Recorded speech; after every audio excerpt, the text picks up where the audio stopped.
Cuy, pernah nggak sih lu bayangin kecerdasan buatan kena pensiun dini? Nah, ini bukan cerita fiksi aja cuy. Dunia kecerdasan buatan emang lagi panas banget cuy. Dan ChatGPT, yang dulu primadona, sekarang punya saingan berat, DeepSeek. Gimana ceritanya? Dan yang lebih penting, gimana dampaknya buat kita si manusia biasa? Ayo kita bahas cuy. Jadi gini cuy, dulu ChatGPT sempat jadi primadona di dunia kecerdasan buatan. Bayangin aja, lu punya asisten virtual yang bisa jawab pertanyaan rumit sampai nulis puisi romantis buat gebetan lu. Tapi, tiba-tiba muncul DeepSeek, si pendatang baru yang punya kemampuan lebih canggih, lebih cepat, dan lebih manusiawi.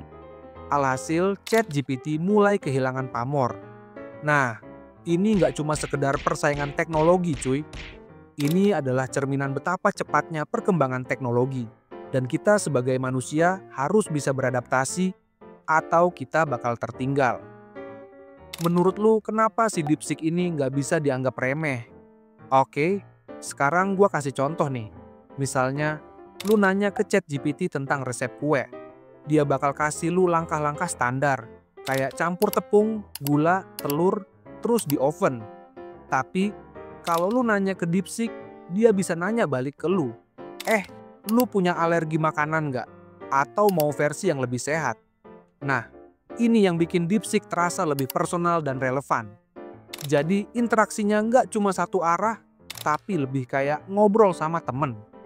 Tapi di balik kehebatan DeepSeek ini, ada pertanyaan besar nih cuy. Apakah persaingan ini bakal menguntungkan manusia atau justru bikin kita jadi tergantung sama teknologi? Cuy, ini penting banget buat dipikirin.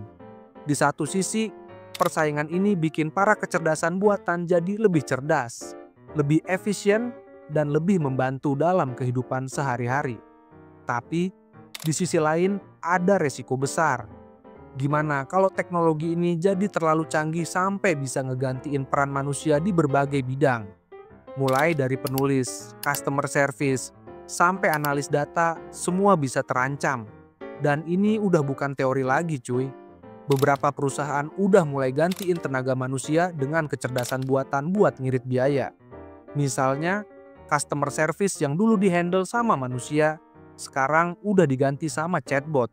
Atau penulis konten yang diganti pakai ChatGPT. Tapi, apakah ini langkah yang tepat? Atau jangan-jangan kita malah lagi menciptakan masalah baru? Nah, ini yang harus kita pikirkan bareng-bareng. Terus, gimana caranya kita menghadapi revolusi ini? Pertama, kita perlu meningkatkan literasi digital.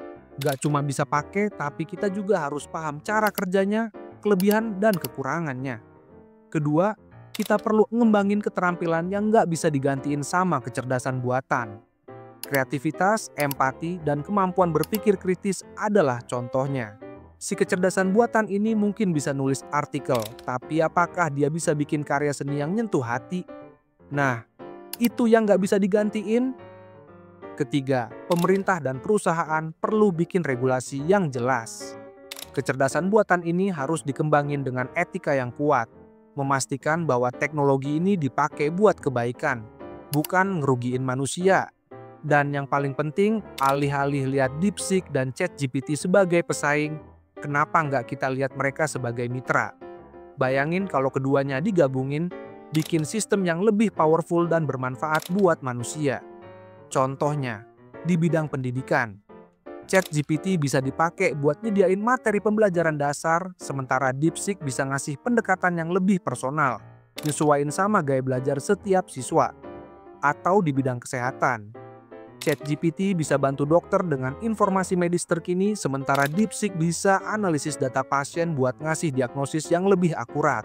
Keren kan? Jadi cuy, persaingan antara DeepSeek dan ChatGPT bukan akhir cerita. Ini adalah awal dari babak baru dalam revolusi teknologi. Tapi satu hal yang pasti cuy, masa depan gak cuma ditentukan sama kecerdasan buatan, tapi juga gimana kita sebagai manusia merespons dan memanfaatkannya. Karena pada akhirnya, teknologi cuman alat.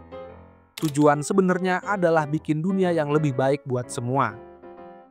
Gimana pendapat lu tentang persaingan ChatGPT sama DeepSeek ini? Menurut lu, siapa yang bakal menang? Share pendapat lu di kolom komentar cuy. Next bahas apalagi kita.